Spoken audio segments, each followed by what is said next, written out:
நேயர்கள் அனைவருக்கும் வணக்கம். வெண்முரசு நீர்க்கோலம் அத்தியாயம் 97. கைச்சிறுகோல்.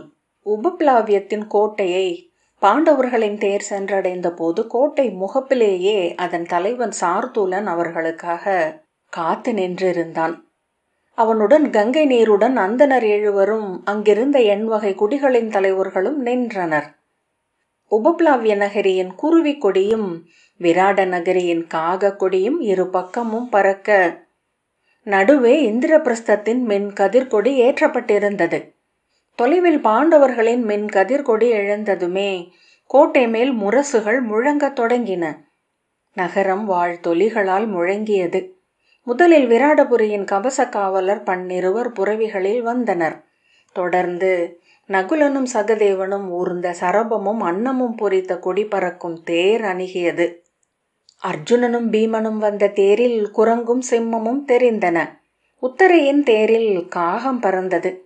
ஒவ்வொரு கொடி தெரிகையிலும் முரசொலி அவர்களின் வருகையை அறிவிக்க அவர்களின் கொடி கோட்டை மேல் ஏறியது. தருமனின் நந்தமும் உபநந்தமும் பொறிக்கப்பட்ட கொடி தோன்றியதும் முரசுகள் உச்சமடைந்தன. அதில் திரௌபதியின் விற்கொடியும் பறந்தது. வாழ்த்தொலிகள் சூழ அவர்களின் தேர்கள் கோட்டை முகப்பில் வந்து நின்றன.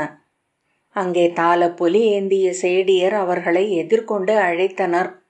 அவர்கள் மண்ணில் இறங்கி நின்றதும் வேதியர் நீர் தெளித்து அழியா மொழி சொல்லி வாழ்த்தினர். கோட்டை தலைவன் தலை வணங்கி, இந்திரபிரஸ்தத்தின் பேரரசருக்கும் அரசிக்கும் இளையோருக்கும் முன் இந்த நகர் அடிபணிகிறது.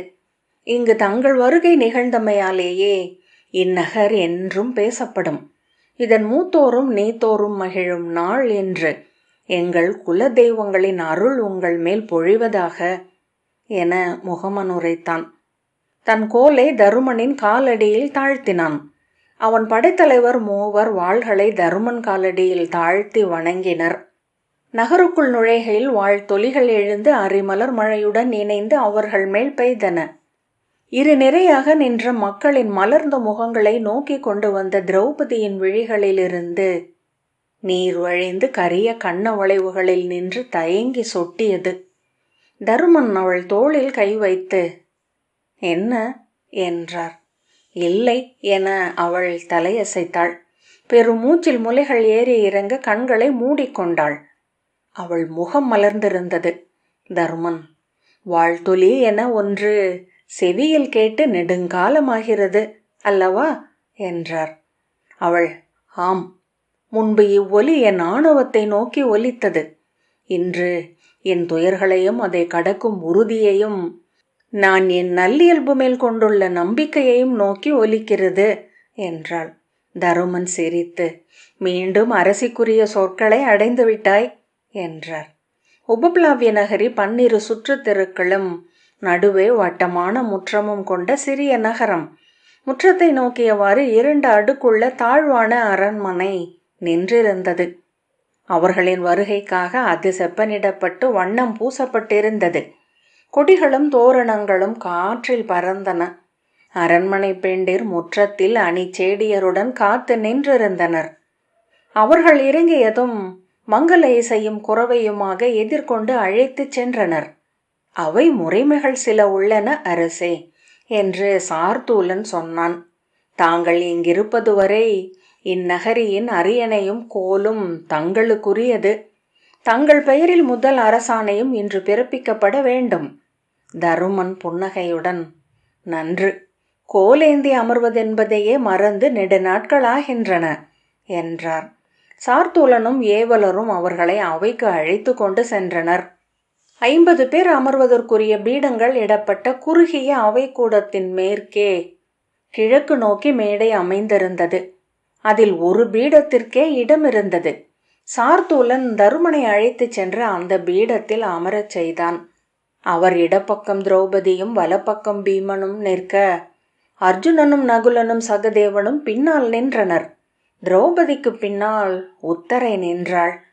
குடிமூத்தவர் 3 தாளத்தில் வைக்கப்பட்ட பட்டு தலைப்பாகையை கொண்டு வந்து நீட்ட அதை வேதியர் 3 தொட்டு எடுத்து தருமனுக்கு சூட்டினர். பொன்னாலான சிறிய முத்திரை பொறிக்கப்பட்ட தலைப்பாகைக்கு மேல் செம்பருந்தின் இறகு சூட்டப்பட்டிருந்தது. குடித்தலைவர் ஒருவர் வெள்ளி கோலை எடுத்து அவருக்கு அளித்தார். பிறிதொருவர் உடைவாளை அளித்தார். அவர் அவற்றை அணிந்து அமர்ந்ததும் வேதியர் நீர் தெளித்து வேதம் உரைத்து அவரை வாழ்த்தினர். அந்தனர் 7 பசுக்களையும் பொன்னையும் தருமன் அளித்தார். மணிவண்ணன் ஆலயத்திலிருந்து வழிபோக்கருக்கு அன்னம் அளிப்பதற்கான ஆணையோலையை தன் முத்திரையிட்டு வெளியிட்டார். அவையின் பீடங்கள் அனைத்திலும் நகர் மூத்தோரும் வணிகரும் அமர்ந்திருந்தனர். சுவரோரமாக படை வீரர் நின்றிருந்தனர். அவை வாழ்த்து கூறி முழக்கமிட ஒவ்வொருவராக வந்து தருமனை வணங்கி வாழ்த்துரைத்தனர். அவர்கள் அளித்த பரிசில்களை அவர் பெற்றுக்கொண்டார். மிக விரைவிலேயே சடங்குகள் முடிந்தன. உபப்ளாவியன், தாங்கள் ஓய்வெடுக்கலாம் அரசே என்றான். இங்கே அரண்மனை ஏதும் இல்லை, சிறிய இல்லங்கள்தான்.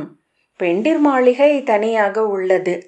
தருமன் அவன் தோளில் கை வைத்து, நரி குகைக்குள் துயின்றிருக்கிறீரா என்றார். இல்லை அரசே என்றான் உபப்ளாவியன். நாங்கள் துயின்றிருக்கிறோம் என்ற பின் புன்னகைத்து, செல்வோம் என்றார். அவன் தோளை அணைத்தபடி நடக்கையில், ஓரிரு நாட்களுக்குள் நான் தமனரின் தவக்குடிலுக்கு செல்ல வேண்டும். சௌபர்ணிகையில் மீண்டும் ஒரு முறை நீராடினால் இந்த காலகட்டம் நிறைவுறுகிறது என்றார். ஆணை அரசே என்றான் உபப்ளாவியன். அவர்கள் அறைக்குள் செல்வதற்காக பிரியும் இடத்தில் பீமன் பின்னால் வந்து, ஆணைகளென ஏதேனும் உண்டா என்றான். 5 ஓலைகள் அனுப்ப வேண்டும் என்றார் தருமன். முதல் ஓலை இளைய யாதவருக்கு, அவர் எங்கிருந்தாலும். இன்னொன்று விதுரருக்கு, பிறிதொன்று அன்னைக்கு, மற்றொன்று துருபதருக்கு, இறுதி ஓலை துரியோதனனுக்கு. எழுத வேண்டியது ஒன்றே. கான்வாழ்வும் மறைவாழ்வும் முடிந்துவிட்டன. எங்கள் நாடும் கொடியும் திரும்ப அளிக்கப்பட வேண்டும். சிறியவனே. சகதேவன் அரசே என்றான். ஒவ்வொருவருக்கும் அவரவர்க்குரிய மொழியில் எழுத வேண்டும். எழுதுக.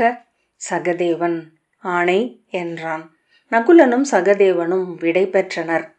நாங்கள் ஓய்வெடுக்கிறோம் மூத்தவரே, ஓலைகளை எழுத வேண்டும் என்றான் சகதேவன். அர்ஜுனன் விடை கொடுத்தான். பீமன், நானும் அடுமனை வரை செல்கிறேன். இவர்களுக்கு சமைக்க தெரியும் என தோன்றவில்லை என்றான். அர்ஜுனன் மூத்தவரே என்று அழைத்தான். பீமன் நின்று, நம் பிற வாழ்வு முடிவுறுகிறது என்றான். ஆம் என்றான் அர்ஜுனன். அது தங்களுக்கு எவ்வுணர்வை உருவாக்குகிறது? பீமன், ஏதும் இல்லை. இந்த 13 ஆண்டுகளும் ஓரிடத்திலிருந்து பிறிதொன்றுக்கு இடம்பெயர்ந்து கொண்டே இருந்தோம். இதுவும் அப்படித்தான் தோன்றுகிறது என்றான். அர்ஜுனன், நம் நிலத்துக்கான பூசல் தொடங்குகிறது என்றான். பீமன், ஆம், ஆனால் அதுவும் எல்லா பூசல்களையும் போல ஒன்றே. நான் எவ்வேறுபாட்டையும் உணரவில்லை என்றான். நன்கு பசிக்கிறது. நீ ஊனுணவில் எதை விரும்புகிறாய்? அர்ஜுனன், எனக்கும் எந்த உணர்வு மாற்றமும் நிகழவில்லை. மூத்தவரிடமும் ஏதும் தெரியவில்லை. இளையோரை நோக்கினேன். அவர்களுக்கு நம் கடும் வாழ்க்கை முடிந்துவிட்டதென்ற செய்தியே தெரியவில்லை என்றே தோன்றுகிறது. ஆகவேதான் உங்களிடம் கேட்டேன் என்றான். அரசியிடம் கேட்டுப்பார், அவள் உரு மாறிவிட்டாள் என்றான் பீமன். ஆம் என அர்ஜுனன் புன்னகைத்தான். அவள் இங்குள்ள பெண்டிரை அழைத்து கொண்டு அவை கூட சென்று விட்டாள். அந்திக்குள் எப்படியும் 50 அரசாணைகள் வெளிவந்துவிடும் என்ற பின், என்ன உண்கிறாய் சொல் என்றான் பீமன். பன்றி, நல்ல பன்றியை நான் மறந்துவிட்டது என்றான் அர்ஜுனன். நன்று, இன்று உண்பதை மறக்க மாட்டாய் என்ற பின் பீமன் சென்றான். அர்ஜுனன் நடக்கையில் சிற்றறை ஒன்றின் வாயிலில் ஒரு சிறுமி காவல் என நிற்பதைக் கண்டு தயங்கி, யார் உள்ளே என்றான். விராட இளவரசி என்று அவள் சொன்னாள். அவன், என் வரவை அறிவி என்றான். அவள் நாணத்துடன் நெளிந்த பின் உள்ளே சென்றுவிட்டு வந்து, வரச் சொன்னார்கள் என்றாள். அவன் உள்ளே நுழைந்தான். உத்தரை எளிய சிறு பீடத்தில் அமர்ந்து சாளரம் வழியாக வெளியே நோக்கி கொண்டிருந்தாள். வணங்குகிறேன் தேவி என்றான் அர்ஜுனன். அவள் திரும்பவில்லை. இன்னும் 1 மாதத்திற்குள் இந்திரபிரஸ்தம் நம் கைக்கு வந்துவிடும். அங்கே அபிமன்யுவுக்கும் தங்களுக்குமான மன நிகழ்வை பெருவிழவாக கொண்டாட வேண்டும் என்று அரசர் எண்ணுகிறார் என்றான். அவள் உடலில் அசைவே எழவில்லை. அபிமன்யுவுக்கும் செய்தி அறிவிக்கப்பட்டுள்ளது. அவன் பெருமகிழ்வை அறிவித்துள்ளான். அவள் உடலின் அசைவின்மை அவனை நிலையழியச் செய்தது. பின்னர், அவனை நீங்கள் பார்க்கையில் உணர்வீர்கள் என்றான் மெல்ல நகைத்து. தெய்வங்கள் வணைந்து வணைந்து மேம்படுத்திக் கொள்கின்றன என்பார்கள். அவன் பணிக்குறை தீர்ந்த பழுதற்ற அர்ஜுனன், இளையவன், நானே அஞ்சும் வில் திரளோன் என்றான். அவள் தலை தூக்கி நிமிர்ந்து அவனை நோக்கினாள். அவன் நோக்கை விலக்கிக் கொண்ட பின், அனைத்தும் நன்மைக்கே, நம் குடி பெருகும், இப்பெருநிலம் நம் கொடி வழியினரால் ஆளப்படும் என்றான். அவன் மீண்டும் அவளை நோக்கிய போது அவள் விழி தன்மேல் ஊன்றியிருந்ததை கண்டான். விழி விலக்கிக் கொண்டு, நன்று, எத்தேவை இருப்பினும் அறிவியுங்கள், சில நாட்களுக்கே இச்சிறு நகரின் இடர்கள் என்ற பின் வெளியே சென்றான். வெளிக்காற்றுக்கு வந்த பின் உடல் தளர்ந்து நீள் மூச்சு விட்டான். நீர்க்கோலம் இத்துடன் நிறைவு பெற்றது. நன்றி.